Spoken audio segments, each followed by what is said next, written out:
नमस्कार विद्यार्थी मित्रांनो, विद्यार्जन अकॅडमीमध्ये आणि विद्यार्जन सायन्स अकॅडमीमध्ये तुमचे सर्वांचे स्वागत. मी सतीश काळे. या सेशनमध्ये आपण लेक्चर नंबर 2 मध्ये इलेक्ट्रिसिटी आणि करंट इलेक्ट्रिसिटीचा आपण सेकंड पार्ट बघत आहोत. मागचं सेशन तुम्ही नक्कीच बघितलं असेल आणि ते फार युजफुल होईल तुम्हाला. हे बघा, फिजिक्समध्ये मुख्यतः बघितलं आपण तर फिजिकल क्वांटिटी म्हणजे काय की ज्यांना आपण मोजमाप करू शकतो. लांबी मोजू शकतो, मास मोजू शकतो, टेम्परेचर मोजू शकतो, प्रेशर मोजू शकतो, स्पीड मोजू शकतो, त्यांना आपण फिजिकल क्वांटिटीज असं म्हणतो. फिजिकल क्वांटिटी फिजिक्समध्ये खूप सगळे आहेत, सांगण्याची गरज नाही आहे. त्याच्यामध्ये डिस्टन्स फिजिकल क्वांटिटी आहे, टाईम फिजिकल क्वांटिटी आहे. बट याच्यामध्ये समजा एखाद्या आईचं बाळासोबत असलेलं प्रेम, लव, पॅशन, अँगर, हेट हे मात्र काही फिजिकल क्वांटिटीमध्ये मोडत नाही. ह्याला आपण नॉन फिजिकल क्वांटिटी असं म्हणत असतो. सांगण्याचा रेफरन्स असा होता की आपल्याला युनिट सिस्टम्सविषयी थोडक्यात माहिती असणं अपेक्षित आहे. मुख्यतः तशा 4 सिस्टम्स आहेत युनिटमध्ये, पण त्याच्यामध्ये एक MKS सिस्टम आणि CGS सिस्टम तुमच्या लेवलला तुमच्या नॉलेजप्रमाणे माहिती असणं अपेक्षित आहे. मोस्ट ऑफ द कॉन्टेंट हा आणखी एक सिस्टम असते बघा, त्याचं नाव आहे SI system. SI system, FPS system, SI system system of international. Mostly MKS सिस्टमच आहे याच्यामध्ये. आणि FPS हे फूट, पाऊंड आणि सेकंड्स. FPS सिस्टम नावाने आणखी एक आहे. सगळ्या सायंटिस्टनं एकत्रित येऊन असं ठरवलं की आपण इतक्या सगळ्या सिस्टमला वापरण्यापेक्षा एकच सिस्टम फॉलो करूया इंटरनॅशनली देवाणघेवाण करण्याकरता. त्याचं नाव आहे SI system, system of international. त्याच्यामध्ये कुठले पॅरामीटर्स काय असतात, कसे असतात याचं डिस्कशन्स तर आता नाही करायचं. बट आता आपल्याला पुढे एक क्वांटिटी येणार आहे, त्याच्याविषयी आपल्याला माहिती असणं अपेक्षित आहे. हे बघा, MKSमध्ये मीटर, किलोग्राम आणि सेकंद असा त्याचा फुल फॉर्म होतो. म्हणजे लांबी ही मीटरमध्ये मोजली जाते, मास हे किलोग्राममध्ये मोजलं जातं आणि टाईम हा सेकंड्समध्ये मोजला जातो. त्यालाच आपण ब्रॉडली SI सिस्टम म्हणतो, सिस्टम ऑफ इंटरनॅशनल किंवा स्टँडर्ड इंटरनॅशनल युनिट्स सिस्टम असं सुद्धा म्हणतो आपण याला. आणि पुढे आहे आपल्याकडं असलेली पुढची सिस्टम आहे CGS. त्याच्याविषयी काही जास्त बोलत नाही आपण. हे बघा, कुलोम नावाच्या सायंटिस्टनं चार्जचा काहीसा शोध लावला आहे. चार्ज असतो आणि तो चार्ज हाय पोटेन्शियलकडनं लो पोटेन्शियलला फ्लो करतो. आपण मागच्या लेक्चरमध्ये बघितलं होतं. सर कुलोम नावाच्या सायंटिस्टनं इलेक्ट्रिक चार्ज मेजर केला, पण कशामध्ये मोजला? लांबी, रुंदी असं काही. तर तसंच जसं मासचं युनिट आहे किलोग्राम, तसंच चार्ज हे पण फंडामेंटल आहे. आणि या फंडामेंटलचं युनिट शोधण्याचं श्रेय कोणाला जातं? सर कुलोमला जातं. तर ह्यांच्या म्हणण्याप्रमाणे तुम्हालाही माहिती व्हावं, सारखे सारखे चार्जेस असतील तर एकमेकांना काय करतात, किंवा त्याच्याही अगोदर 2 लाईक पॉईंट चार्जेस हे घ्या तुमच्यासमोर त्याचं चित्र. 2 लाईक पॉईंट चार्जेस, मग ते प्लस प्लस असू शकतात, मायनस मायनस असू शकतात. त्यांना आपण पॉईंट चार्जेस म्हणतो बघा, पॉईंट चार्जेस. ह्याचा अभ्यास ॲक्च्युली आपल्याला करायचा आहे. आता ह्या दोघांची मॅग्निट्यूड किती आहे? 1 कुलोम आहे, 1 कुलोम आहे. त्यांच्या युनिटप्रमाणे सांगितले बरं. आता आपण एक एक्सपेरिमेंट्स करून बघूया. असंच त्यांना आपण व्हॅक्यूममध्ये ठेवलं आहे. व्हॅक्यूममध्ये ठेवणं म्हणजे पूर्ण हवा काढायची आणि त्या 2 चार्जला आपण इथं ठेवून द्यायचं. बरं, त्यांच्यापर्यंत एक अंतरसुद्धा मेंटेन करायचं आपण 1 मीटरचं. तुम्हाला माहिती आहे एकमेकांना रिपेल करणार म्हणून या टाईपमध्ये ते रिपेल करतात. कारण ह्या दोघांमध्ये फोर्स असतो, त्या फोर्सलाच म्हणतो आपण इलेक्ट्रोस्टॅटिक फोर्स. कुठला? अट्रॅक्शनचा, रिपल्शनचा? तर हा इलेक्ट्रोस्टॅटिक फोर्स ऑफ रिपल्शन आहे. ओके. आता हे काय आहे, किती आहे? 9 × 10⁻⁹ हे काय आहे? तर ह्यांच्यामधला असलेला हा फोर्स आहे. ठीक आहे. कसा काढला सर तो? तर पुढे कुलोम्स नावाचा लॉ आहे, त्यानुसार हे आपल्याला समजून येईलच. कुलोम्स नावाचा लॉ काय असतो? ह्या दोघांमध्ये फोर्स असतो. ह्या दोघांमधला जो फोर्स असतो तो प्रोपोर्शनल असतो चार्ज Q1 Q2ला आणि त्यांच्या डिस्टन्सच्या स्क्वेअरला प्रोपोर्शनल असतो. कुलोमचा लॉ काय आहे एक्झॅक्टली पुढे येणारच आहे, तरी पण मी अगोदरच सांगत आहे. समजा ह्याच्यावरती चार्ज आहे Q1, ह्याच्यावरती चार्ज आहे Q2. ह्यांच्यातलं आताप्रमाणे अंतर होतं आपलं 1 मीटरचं. ज्यावेळेस हे 2 जवळ होते त्यावेळेसचं अंतर. सो फोर्स जो असतो ह्या दोघांमधला फोर्स त्या चार्जच्या मॅग्निट्यूडला प्रोपोर्शनल असतो. चार्जच्या मॅग्निट्यूडला म्हणजे 1 कुलोम 1 कुलोम, 10 कुलोम 10 कुलोम. आता जेवढा मोठा चार्ज असेल, 10 कुलोम असेल तर फोर्स मोठा असतो. 1 कुलोम असेल तर फोर्स कमी असतो. 100 कुलोम असेल, 100 कुलोम ह्यांच्यामध्ये फोर्स रिपल्शनचा, अट्रॅक्शनचा तेवढाच मोठा असतो. फोर्सचा समजला कन्सेप्ट तुम्हाला? Force is directly proportional to the charges Q1 and Q2 and inversely proportional to the square of the distance between them. म्हणजे जेवढं डिस्टन्स कमी असेल तेवढा फोर्स कसा असणार? जास्त असणार. जेवढं डिस्टन्स कमी तेवढा फोर्स जास्त असतो. एकदम जवळजवळ चार्जेस असतील तर फोर्स जास्त असतो, एकदम दूर दूर चार्जेस असतील तर फोर्स कमी असतो. ॲट्रॅक्शनचा असू शकतो किंवा रिपल्शनचा असू शकतो. सो हा फोर्स नेमका आला कसा, तर ह्याच्यामध्ये एक कॉन्स्टंट वापरला गेला, कॉन्स्टंट के. आपण मॅथमॅटिक्समध्ये अशा टाईपचं सिम्बॉल काढून टाकतो आणि त्याला प्रोपोर्शनॅलिटी कॉन्स्टंटनं रिप्लेस करतो. तर केने रिप्लेस केलं. इथं आहे Q1 Q2 अपॉन R². के नेमका काय आहे, के हा कॉन्स्टंट आहे. त्या कॉन्स्टंटला काय बोलायचं, तर कॉन्स्टंटची व्हॅल्यू काढली गेली होती 1/4πε0. हा तो कॉन्स्टंट असतो. आणि ह्या कॉन्स्टंटची व्हॅल्यू किती असते, 9 × 10⁹ असते. त्याच्यामध्ये हे एप्सिलॉन, मी नवीन एक सिम्बॉल वापरला आहे, ह्याचं नाव आहे एप्सिलॉन. एप्सिलॉन एप्सिलॉन नाव आहे याचं. तर काय असतो बरं हा एप्सिलॉन. एप्सिलॉन हा मेडियमवरती अवलंबून असतो. मेडियम, दोन चार्जच्या मध्ये कुठलं मेडियम आहे, काय ठेवलं आहे, हवा आहे का पाणी आहे का आणखी काही दुसरं काही आहे, त्या मेडियमवरती अवलंबून असतो हा एप्सिलॉन. आणि ह्या कॉन्स्टंट आपण एक्सपेरिमेंट करून शोधून काढत असतो. बाय एक्सपेरिमेंट्स हा कॉन्स्टंटची व्हॅल्यू आपण काढलेली आहे अशी काहीशी. होप तुम्हाला मला जे सांगायचं ते समजलं असेल. ह्या चार्जला आपण 1 कुलॉम चार्ज म्हणायचं. कधी म्हणायचं, ज्यावेळेस ह्यांच्यातलं अंतर 1 मीटरचं असतं आणि ह्यांच्यामध्ये तयार होणारा फोर्स हा 9 × 10⁹ न्यूटनचा असतो. त्यावेळेस ह्या दोन चार्जेसचा फोर्स एवढा आहे, कारण ह्या दोघांवरचा चार्ज किती आहे, 1 कुलॉमचा चार्ज आहे. 1 कुलॉमचा चार्ज कधी म्हणायचं, ज्यावेळेस त्यांच्यामध्ये फोर्स हा 9 × 10⁹ आहे. त्यांना आपण व्हॅक्यूममध्ये ठेवतो आणि त्यांच्यामधलं अंतर ज्यावेळेस 1 मीटरचं असतं त्यावेळेस त्या दोघांवरती चार्ज 1 कुलॉमचा असतो असं म्हणायचं. जर तुम्हाला 1 कुलॉम हवा असेल डेफिनेशन वाईज तर, पण तशी त्याची डेफिनेशन केली जात नाही. पुढे ह्याची डेफिनेशन करंटवरनं केली जाते. बघा आता नंतरचा पॉईंट आहे. सर चार्ज आम्हाला समजला, किती आला चार्ज आपला, काहीसा आला आता बोलल्याप्रमाणे. एका इलेक्ट्रॉनवरती चार्ज किती असतो, तर सरळ इथं स्पष्ट लिहिलं आहे 1.6 × 10⁻⁹ कुलॉम इतका चार्ज असतो एका इलेक्ट्रॉनवरचा. एका इलेक्ट्रॉनवरती चार्ज किती असतो, तर इतका चार्ज असतो.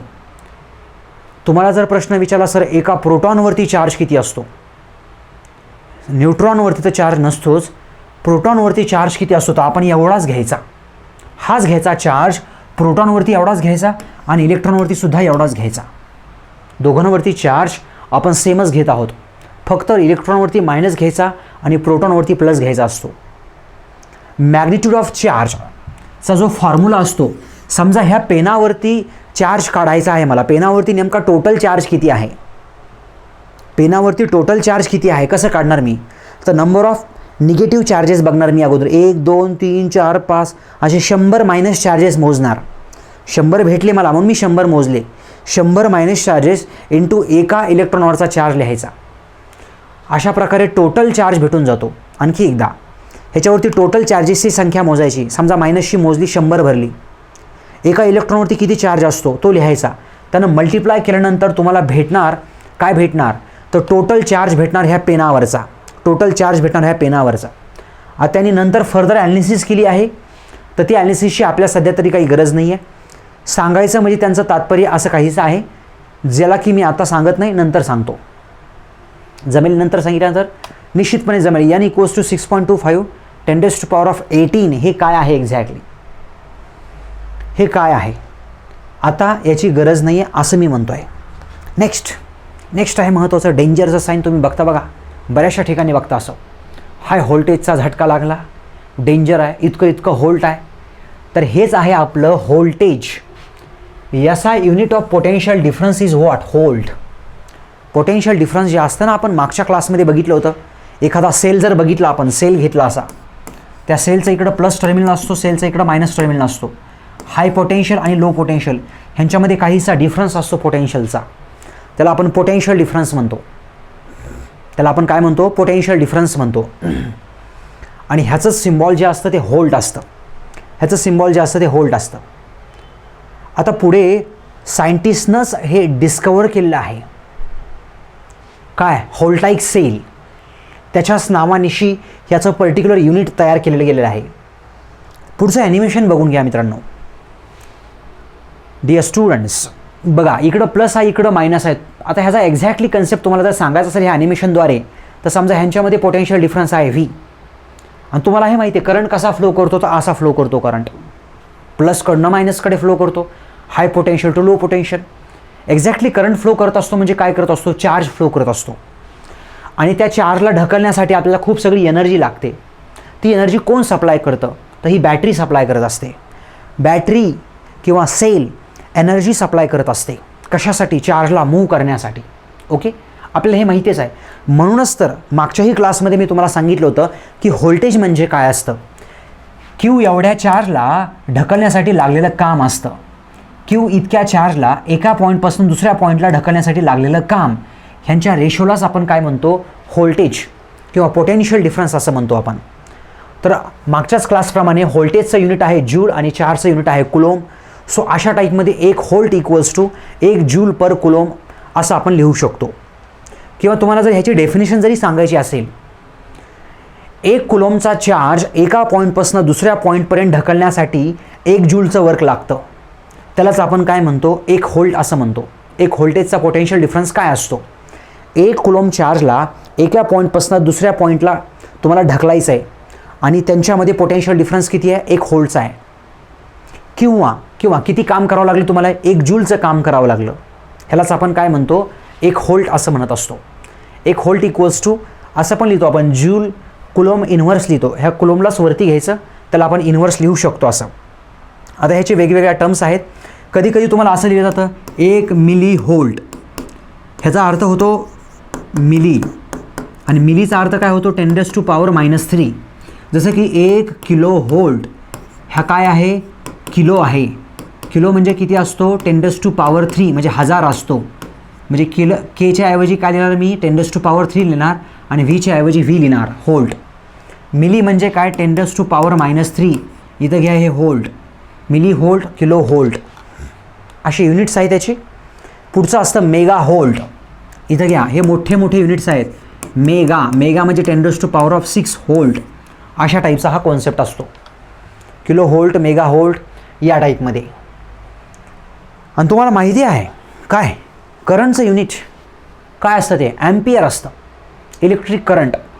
सो ॲम्पियरविषयी जर तुम्हाला सांगायचं असेल तर ॲम्पियर नावाचा सायंटिस्टच याच्याच नावानिशी हे युनिट देण्यात गेलेलं आहे, अँड्री मॅरी ॲम्पियर किंवा ॲम्पियर म्हणा, तुम्ही कसंही प्रोनाऊन्सिएशन करा. एक्झॅक्टली ॲम्पियरविषयी जर सांगायचं असेल तर तोच कन्सेप्ट, एक सेल लावायचा, इकडनं असा काहीसा करंट फ्लो होणार. आता ह्या चार्जला आपल्याला इथून इकडं ढकलायचं असतं, कारण कन्व्हेन्शनल करंटची डायरेक्शन आपण अशी घेतो ना, म्हणून. सो काहीतरी वेळेमध्ये हा चार्ज इथून इथं येणार, बरोबर की नाही, काहीतरी ठराविक वेळ लागणार. आता करंट म्हणजे काय असते, rate of flow of current असतोय. इतका चार्ज इतक्या वेळेमध्ये ढकलणं म्हणजे इतका करंट तयार करणं. जर खूप जास्त चार्ज एकदम कमी वेळेमध्ये जर तुम्ही ढकलला तर करंट जास्त झाला, म्हणजे चार्ज खूप जास्तीचा आहे आणि एकदम कमी वेळेमध्ये तुम्ही ढकलला करंट, चार्ज ढकलला तर करंट मोठा झाला. समजलं ना तुम्हाला, खूप सगळा चार्ज एकदम कमी वेळेमध्ये तुम्ही काय करता, ढकलता किंवा फ्लो होतो असं म्हणलेलं बेटर. एखाद्या क्रॉस सेक्शनच्या अबाउट खूप सगळा चार्ज फ्लो होतो कमी वेळेमध्ये, त्यालाच आपण काय म्हणतो, करंट असं म्हणत असतो. सो इलेक्ट्रिक करंटचं इलेक्ट्रिक चार्ज अपॉन टाईम, पुढे जर बघितलंच तर कुलोम अपॉन टाईम, त्याला सेकंड्समध्ये लिहून आपण 1 ॲम्पियरला डिफाईन करू शकतो. 1 ॲम्पियर म्हणजे काय, Wien 1 coulomb of charge flows through a given cross section area in 1 second. एका दिलेल्या क्रॉस सेक्शन्समधनं जर 1 कुलोमचा चार्ज एका सेकंदात फ्लो होत असेल तर त्याला आपण काय म्हणायचं, 1 ॲम्पियर असं म्हणायचं. 1 ॲम्पियर अशा टाईपचं युनिट असतं. मग ह्याच्यामध्ये सुद्धा असे सफिक्स प्रिफिक्स बसवतो आपण. आता ह्याला प्रिफिक्स म्हणूया, 1 मिली ॲम्पियर. 1 मिली ॲम्पियर म्हणजे किती, मिली म्हणजे 10⁻⁻³ आता 10⁻⁻³ ला आपण 1/1000 सुद्धा लिहू शकतो, काही अडचण नाही. आणि त्याच्या अकॉर्डिंगली ह्या करंटला आपण डिफाईन करू शकतो. ज्यावेळेस करंट एकदम छोटा असतो त्याला आपण मिली ॲम्पियरमध्ये, मायक्रो ॲम्पियरमध्ये मोजत असतो. असाच एक प्रश्न तुम्हाला किती समजले हे समजण्यासाठी मॅच द फॉलोइंग आहे. काही सायंटिस्टचे नावं आहेत, जसं की सायंटिस्टच्या नावानिशी इलेक्ट्रिक करंट आहे, चार्ज आहे, पोटेन्शियल डिफरन्स आहे. सो त्यांच्या नावानिशीच आहे बरं. करंट कशात मोजतो आपण, ॲम्पियरमध्ये. सो ॲम्पियर त्याचा डिस्कवरर आहे. इलेक्ट्रिक चार्ज कुलोममध्ये मोजतो, कुलोम आहे त्याची जोडी. पोटेन्शियल डिफरन्स व्होल्ट, हे घे, व्होल्ट नावाचे सायंटिस्टच आहेत ते. सो अशा काहीशा जोड्या आहेत त्या. होप समजण्यासारखे आहे त्या. आणि काही न्यूमरिकल जर तुम्हाला सॉल्व करायचे असतील तर तुम्ही इथं लक्षपूर्वक ऐकावं लागेल.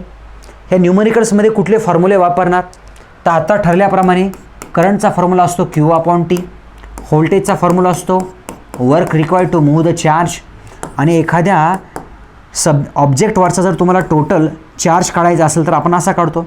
N म्हणजे टोटल नंबर ऑफ प्लस मायनसची संख्या, आणि E म्हणजे काय असतं, E म्हणजे असतं चार्ज ऑन, एक प्लस किंवा एक मायनस. एका इलेक्ट्रॉनवरती किंवा प्रोटॉनवरचा हा चार्ज असतो आणि तो घेतो आपण इतका काहीसा. ह्याच्यावरतीच काही प्रश्न आहेत आणि प्रश्न सोपेही आहेत, असं काही नाही. A current of 0.5 ampere, current किती दिला तुम्हाला, 0.5 ॲम्पियरचा दिला आहे.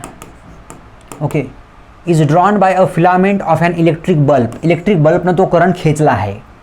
किती वेळाकरता खेचला आहे, 10 मिनिटाकरता खेचला आहे. Find the amount of the electric charge flowing through the circuit. Q काढा म्हणतायत ते. करंटचा आत्ताच फॉर्म्युला बघितला, Q/T होता हा, बरोबर की नाही. आणि Q तुम्हाला विचारला आहे, सो Q इक्वल्स टू काय असणार, I/T. करंट किती आहे, 0.5 ॲम्पियरचा. किती वेळा करता, 10 मिनटं. त्याला सेकंदात कन्वर्ट करण्यासाठी 60 मल्टिप्लाय करा. Okay, done.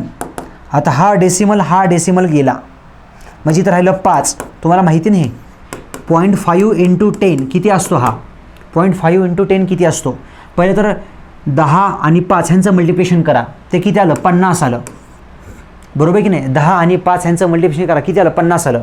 एक नंतर डेसिमल द्या, एक नंतर डेसिमल दिला. हे घ्या, हे दोघांचं झालं. आता इथं पुढं कोण आहे, 60 आहे. 6 पंचे 30, 6 5 जा 30, आणखी हा 0, 6 5 जा 30 आणि हा 0 उरलेला. आणि करंट आहे, करंट म्हणलं तर युनिट काय यायला पाहिजे, ॲम्पियर यायला पाहिजे. हे त्या प्रश्नाचं उत्तर आहे. ओके, ह्याच्यामध्ये इवन सोल्युशन्स पण प्रोव्हाइड केलेले आहेत. नेक्स्ट काय आहे पुढचा प्रश्न, how much work is done in moving a charge of magnitude. किती चार्ज मूव्ह करायचा तुम्हाला, 2 कुलॉमचा, from a point of 118 volt. इथून कुठं मूव्ह करायचं आहे, to a point of 128 volt. Move from a point of 118 volt to a point of 128 volt. इथं move करायचं आहे. तर ह्यांच्यामध्ये पोटेन्शियलचा डिफरन्स किती असणार, फायनल मायनस इनिशियल असं केलं तरी चालतं.